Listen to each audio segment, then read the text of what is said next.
हर love story दिल से शुरू नहीं होती। कुछ कहानियां चाहत से नहीं बल्कि लॉन्गिंग, कंफ्यूजन और कभी कभी कार्मिक वेट से शुरू होती हैं। और एस्ट्रोलॉजी में जब कोई रिश्ता बहुत तेजी से बढ़े, इतना इंटेंस हो जाए कि खुद पे काबू ना रहे, तो समझ जाइए कहीं ना कहीं पीछे छुपा है राहु का असर। देखो, राहु वो प्लैनेट नहीं है जो सॉफ्ट रोमांस लाए। राहु आपको क्वाइटली प्यार में नहीं डालता, ये आपको ऑब्सेशन में फंसा देता है, जहां प्यार कम और क्रेविंग ज्यादा होती है, जहां कनेक्शन नहीं बल्कि एक ऐसा अट्रैक्शन होता है जो आपको कंफ्यूज कर देता है कि ये असली है या बस एक इल्यूजन। आज इस वीडियो में हम बात करेंगे कि आखिर राहु है क्या, कुंडली में कौन से हाउसेस प्यार और अट्रैक्शन को दिखाते हैं। जब राहु इन जगहों पर आता है तो आपका दिल नहीं, आपका दिमाग कैसे घुमा देता है। राहु शुक्र जैसे कॉम्बिनेशंस क्यों एडिक्टिव रिलेशनशिप्स बनाते हैं, असली कार्मिक लव और इमोशनल इल्यूजन में फर्क कैसे करें, और सबसे इंपॉर्टेंट, ऐसे रिश्तों से बाहर कैसे निकलें जहां आप सिर्फ चेस कर रहे हो लेकिन पीस कहीं नहीं मिल रही। क्योंकि कई बार जिस इंसान को आप अपना डेस्टिनी मान बैठते हो वो सच में आपका हमसफर नहीं होता, वो तो बस आपका मिरर होता है जो दिखाता है कि आपके अंदर क्या अधूरा है और आप क्या पकड़ कर बैठे हो। चलिए शुरुआत वहीं से करते हैं जहां सबसे जरूरी समझ होती है, राहु आखिर है क्या। क्योंकि जब तक हम ये नहीं समझेंगे कि राहु असल में दर्शाता क्या है, तब तक ये जानना मुश्किल होगा कि ये हमारे प्यार और रिश्तों पर कैसे असर डालता है। देखो, वैदिक ज्योतिष में राहु कोई शारीरिक ग्रह नहीं है, ये एक छाया ग्रह यानी शेडो प्लैनेट है जिसे आप देख नहीं सकते, लेकिन इसका असर सीधा आपके मन और इच्छाओं पर पड़ता है। कहानी तो आपने सुनी ही होगी, समुद्र मंथन के समय जब एक असुर ने अमृत पी लिया था और भगवान विष्णु ने उसका सिर काट दिया, लेकिन वो सिर अमर हो गया और तब से वो सिर, जिसे हम राहु कहते हैं, बस एक ही चीज का प्रतीक बन गया, वो है इच्छा यानी आपकी डिजायर, ऐसी इच्छा जिसका कभी अंत नहीं होता। राहु कभी झूठ नहीं बोलता, लेकिन जो सच है उसे बड़ा चढ़ाकर दिखाता है, जैसे किसी चीज पर स्पॉटलाइट डाल दी हो, इतना चमकदार बना देता है कि असली पिक्चर धुंधली हो जाती है। और प्यार में राहु यही खेल करता है, इतनी स्ट्रॉन्ग अट्रैक्शन पैदा करता है कि आपका माइंड सवाल पूछना ही छोड़ देता है। आप इंसान के असली स्वभाव के पीछे नहीं जाते, बस उस इमेज के पीछे भागते हो जो राहु ने आपके सामने रख दी है। इसीलिए जब प्यार राहु के असर में होता है तो वो किसी ड्रीम जैसा लगता है, बहुत इंटेंस, बहुत पर्सनल, लेकिन अक्सर वो सपना हकीकत में बदल नहीं पाता। अब सवाल ये उठता है कि आखिर कुंडली में प्यार और रिश्ते दिखते कहाँ हैं। अगर आप सोच रहे हैं कि लव कुंडली में किस घर में रहता है, तो उसका जवाब किसी एक घर में नहीं छुपा। प्यार कुंडली के कुछ खास हाउसेस में बंटा होता है और हर हाउस का अपना एक अलग रोल होता है। सबसे पहले आता है 5वां हाउस, यहीं से रोमांस शुरू होता है।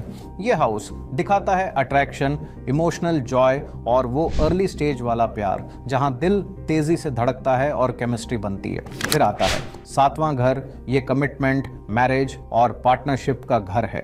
यहाँ प्यार सिर्फ फीलिंग नहीं रहता, रिस्पॉन्सिबिलिटी और साथ जीने का वादा बन जाता है। 8वीं हाउस की बात करें तो ये इंटीमेसी, सीक्रेट्स और उस गहराई को दिखाता है जहां दो लोग इमोशनली और फिजिकली पूरी तरह जुड़ जाते हैं। लेकिन साथ ही ये डर, वल्नरेबिलिटी और ट्रांसफॉर्मेशन का भी हाउस है।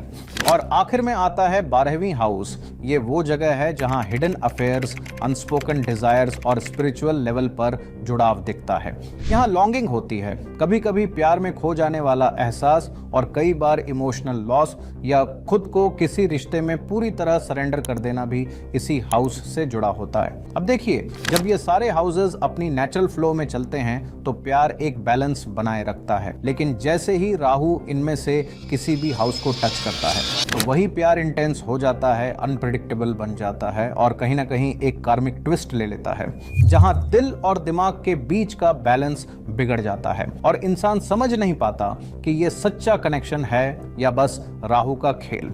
चलो शुरुआत करते हैं राहु के 5वें भाव से। वैसे तो 5वां घर वो जगह होती है जहां प्यार हल्का फुल्का, मजेदार और खुशी देने वाला होता है, वो वाला रोमांस जो दिल को खुश कर दे बिना किसी भारीपन के। लेकिन जैसे ही यहाँ राहु आता है उसे आसानी की जगह ले लेती है इंटेंसिटी। अचानक से प्यार में एक अर्जेंसी आ जाती है। आप ऐसे लोगों की तरफ खींचने लगते हो जो थोड़े अलग, स्पेशल या फिर आपके लिए थोड़े दूर होते हैं। शायद कोई बहुत चार्मिंग हो, फेमस हो या फिर इमोशनली अनअवेलेबल, और यही डिस्टेंस ही उन्हें आपके लिए और ज्यादा एक्साइटिंग बना देता है। लेकिन असल में होता क्या है, आप सिर्फ उस इंसान के लिए नहीं गिरते बल्कि उस फीलिंग के लिए गिरते हो जो वो आपको देते हैं। वो एक्साइटमेंट, वो थ्रिल, वो मैं खास हूं वाली फीलिंग। और यही थ्रिल धीरे धीरे एडिक्टिव बन जाती है। सोचिए जैसे कोई बहुत फैंसी डिजर्ट हो, एकदम मीठा, रिच और टेम्पटिंग, जिसे खाते ही आपको मजा आ जाए। लेकिन क्या आप उसी पर हर दिन जिंदा रह सकते हो? नहीं ना। बस वैसा ही हाल होता है राहु इन 5वें घर वाले प्यार का। उस मोमेंट में सब मैजिकल लगता है, लेकिन अगर संभल कर ना चला जाए तो ये रिश्ता रियलिटी बनाने की बजाय बस चेजिंग मोमेंट्स में बदल जाता है। तो जब कुंडली में राहु 5वें घर में हो तो प्यार की शुरुआत किसी ड्रीम जैसी लगती है। मगर सवाल ये है, क्या आप उस मैजिक में खो रहे हो या कुछ असली बना भी रहे हो?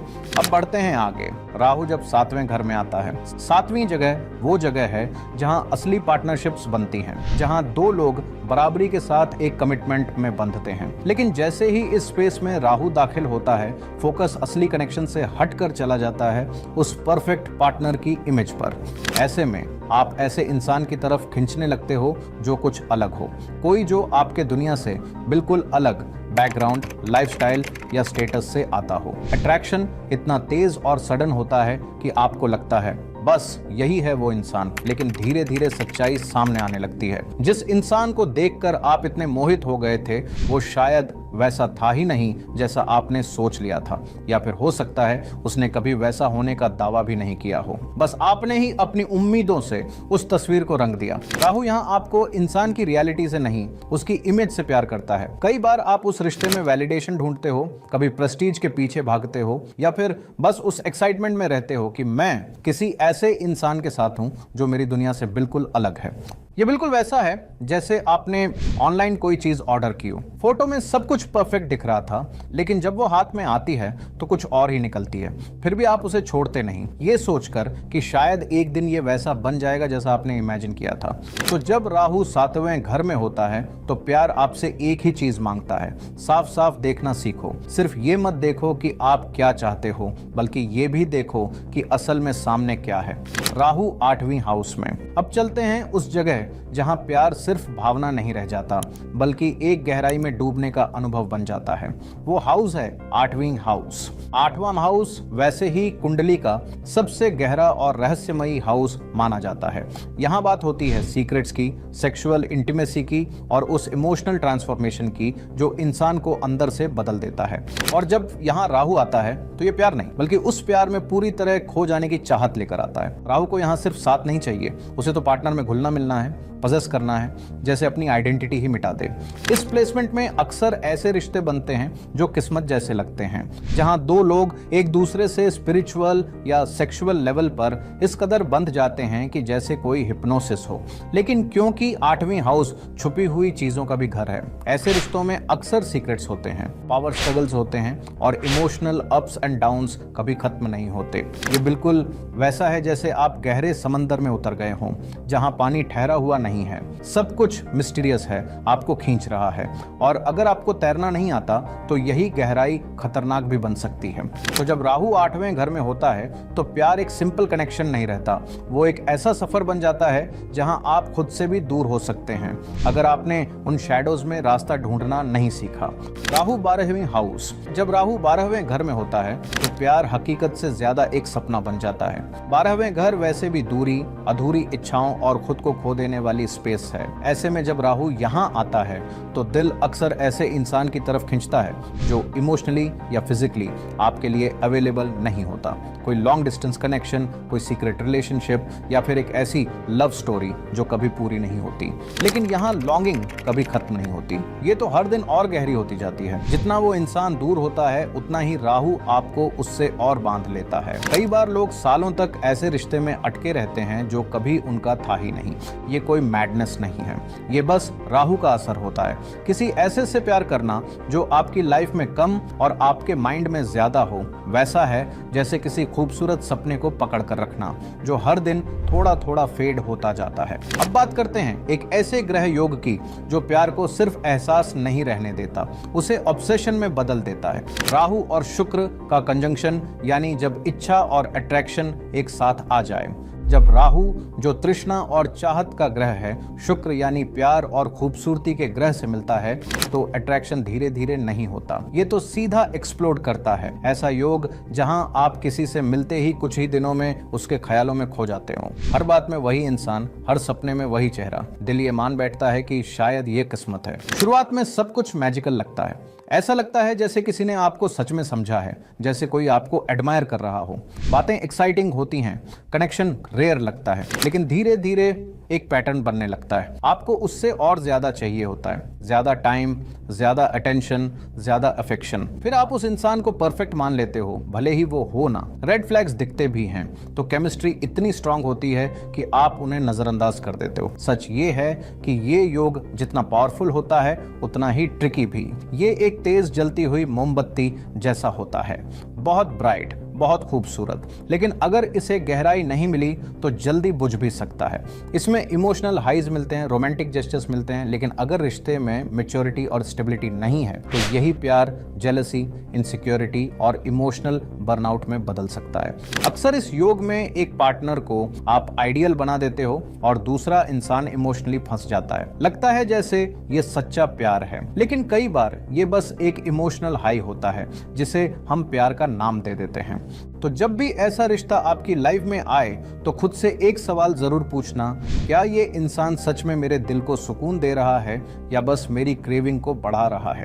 क्योंकि राहु वीनस का योग आपको हमेशा एक कहानी देगा। अब ये आपके ऊपर है कि आप उस कहानी को विजडम बनाते हो या बस एक और खूबसूरत डिस्ट्रैक्शन बनने देते हो। अब बात करते हैं कार्मिक प्यार और इल्यूजन के बीच के फर्क की। अक्सर लोग पूछते हैं कैसे पहचाने कि ये सच्चा प्यार है या फिर राहु हमें कंफ्यूज कर रहा है। इसका जवाब बाहर से नहीं, अंदर से मिलता है कि वो रिश्ता असली में कैसा महसूस होता है जब आप सरफेस के नीचे झांकते हो। कार्मिक लव अक्सर तेजी से आपकी लाइफ में आता है। ऐसा लगता है जैसे ये पहले भी हो चुका है, जैसे किस्मत ने ही आपको इस इंसान से मिलवाया है। लेकिन ये रिश्ता हमेशा आसान नहीं होता। यहाँ स्ट्रगल होता है, इम्बैलेंस होता है और कई बार दिल को चीर देने वाला इमोशनल पेन भी होता है, क्योंकि ये रिश्ता आपको कंफर्ट देने नहीं आता, ये आपको जगाने आता है। अक्सर ये रिश्ते हमेशा के लिए नहीं टिकते, लेकिन ये आपको बदल कर जाते हैं।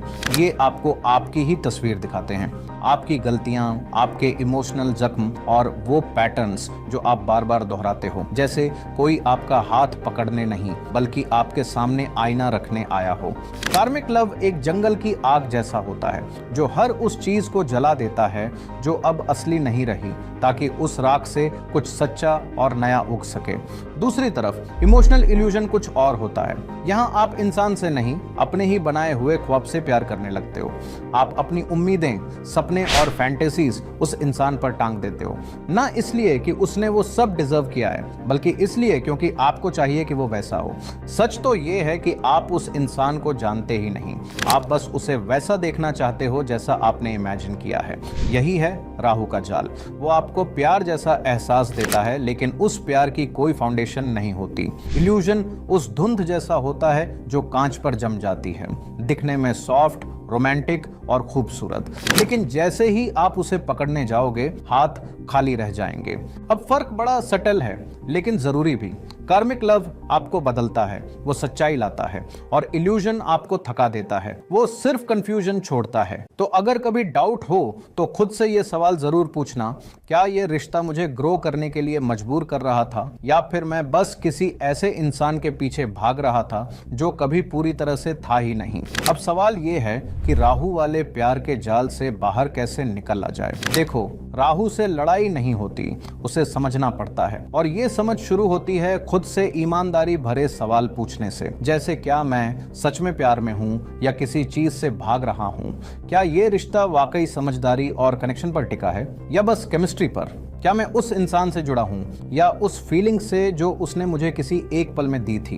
अगर इस रिश्ते में वो इंटेंसिटी ना हो तब भी क्या मैं इसे चुनता? ये सवाल इसलिए जरूरी है क्योंकि राहु अकेला इल्यूजन नहीं बनाता, वो बस उसी चीज को बड़ा करता है जिसे हम पहले से सच मानना चाहते हैं। राहु का असर वहीं खत्म होता है जहां आप उस चमकती हुई इमेज के पीछे भागना छोड़कर सच्चाई को देखना शुरू कर देते हो। सोचो, राहु एक अंधेरे कमरे में डाली गई तेज स्पॉटलाइट जैसा है जो एक चीज को इतना बड़ा और चमकीला दिखा देता है कि बाकी सब कुछ छुप जाता है।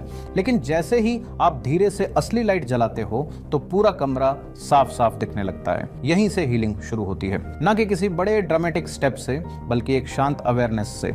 इसके लिए जर्नलिंग मदद करती है, थेरेपी से क्लैरिटी आती है और मेडिटेशन आपको वो इनर स्पेस देती है जिसे राहु बाहर की चीजों से भरने की कोशिश करता है।